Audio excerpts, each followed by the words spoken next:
ഓരോ കുടുംബത്തിലെ അന്തരീക്ഷം ഇങ്ങനെയൊക്കെ തന്നെയാണ് കേട്ടോ. വൈഫിനെ പൊക്കി പിടിച്ച് അല്ലെങ്കിൽ അമ്മയെ പൊക്കി പിടിച്ച് അങ്ങനെയാകുമ്പോൾ ഇരു കൂട്ടർക്കും മനസ്സിന് ബുദ്ധിമുട്ടുണ്ടാകും. ഇത് കണ്ടു നോക്കിക്കേ. അവൻ കഴിച്ചു വരുന്ന എത്ര നേരം കൊണ്ടിരിക്കുവാ? അമ്മേ വിലയെ തുടങ്ങി അവർ അടുക്കളയിലൊക്കെ കഷ്ടപ്പെട്ട് എടുക്കുന്നതല്ലേ. അപ്പോൾ അവർ ഉണ്ടാക്കി കൊടുക്കുന്ന സാധനം കുറ്റം പറയുമ്പോൾ അവർക്ക് സഹിക്കില്ല. ഇതുപോലെ കല്യാണം കഴിച്ചു കഴിഞ്ഞ് പൊരിഞ്ഞ സ്നേഹമൊന്നും അമ്മമാർ കാണിക്കരുത്, ഓവറായിട്ട് കാണിക്കരുത്. അത് ഒരിക്കലും ഭാര്യമാർക്ക് ഇഷ്ടപ്പെടില്ല. ഇഷ്ടപ്പെടണ്ടെന്നല്ല, പരസ്പരം ഇഷ്ടപ്പെടണം, സ്നേഹിക്കണം. അതിനൊക്കെ ഒരു അയവൊക്കെ കാണിക്കണം. കറി എങ്ങനെയുണ്ട്, കൊള്ളാവോ? പട്ട് കറിയാ, പുളിയും ഇല്ല ഉപ്പും ഇല്ല ഒന്നുമില്ല. പിന്നെ എൻ്റെ അമ്മയുടെ കൈ കൊണ്ട് കഴിച്ചപ്പം നല്ല അമൃതം പോലെ ഇരിക്കും.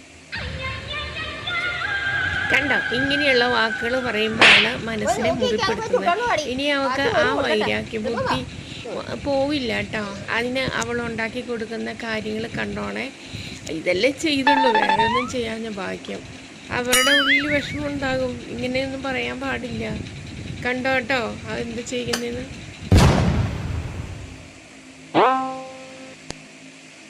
ഇതെന്തോടി കരിഞ്ഞ പൂരി? എന്ത്, നിങ്ങളുടെ അമ്മയുടെ കൈ കൊണ്ട് കഴിച്ചാലേ അമൃതം കണക്കിരിക്കുന്നല്ലേ പറഞ്ഞത്? ഈ കരിഞ്ഞതും കഴിക്കും, അമൃതം കണക്ക് തന്നെ ഇരിക്കും. കണ്ടില്ലേ മനസ്സിന്റെ വിഷമങ്ങൾ കാണിച്ചു കൊടുത്തത് എങ്ങനെയാണെന്ന്.